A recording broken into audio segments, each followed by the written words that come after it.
ভারতের এক ৫টি আমের চালান বিমানবন্দর থেকে ফেরত দিল যুক্তরাষ্ট্র। কাগজপত্রে অনিয়ম থাকায় ভারত থেকে রপ্তানি করা অন্তত এক ৫টি আমের চালান বাতিল করেছে যুক্তরাষ্ট্র। লস অ্যাঞ্জেলেস, সান ফ্রান্সিসকো এবং আটলান্টা সহ বিভিন্ন বিমানবন্দর থেকে এসব আম আটকে দেওয়া হয়। ভারতীয় আম রপ্তানির প্রাথমিক গন্তব্যের শীর্ষে রয়েছে যুক্তরাষ্ট্র। তবে আমের চালান বাতিলের এই ঘটনা দুই দেশের বাণিজ্যিক সম্পর্কে বিশেষ তাৎপর্যপূর্ণ বহন করে। টাইমস অব ইন্ডিয়ার প্রতিবেদন অনুসারে যুক্তরাষ্ট্রের প্রশাসন এসব চালান বাতিল করায় ভারতীয় রপ্তানিকারকদের আম ধ্বংস অথবা দেশে ফিরিয়ে নেওয়ার নির্দেশ দেওয়া হয়। পচনশীল এসব আম ফিরিয়ে আনার খরচ বেশি হওয়ায় যুক্তরাষ্ট্রেই স্থানীয়ভাবে আমগুলো ধ্বংস করার সিদ্ধান্ত নিয়েছে রপ্তানিকারকরা। প্রতিবেদন বলা হয়, আমের চালানগুলো বাতিল হওয়ায় ব্যবসায়ীরা প্রায় ৫ লাখ মার্কিন ডলার ক্ষতির আশঙ্কা করছেন।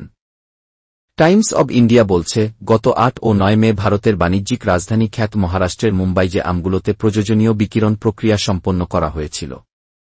মার্কিন কর্মকর্তারা এই বাধ্যতামূলক প্রক্রিয়া সংশ্লিষ্ট নথিপত্রে অসঙ্গতি পেয়েছেন। সাধারণত এই প্রক্রিয়ার মাধ্যমে নির্দিষ্ট মাত্রার বিকিরণ প্রয়োগ করে ফলের পোকামাকড় ধ্বংস ও সংরক্ষণের সক্ষমতা বৃদ্ধি করা হয়। প্রতিবেদনে বলা হয়েছে, মুম্বাই থেকে যুক্তরাষ্ট্রে পাঠানো আমে কোনো ধরনের পোকা ছিল না।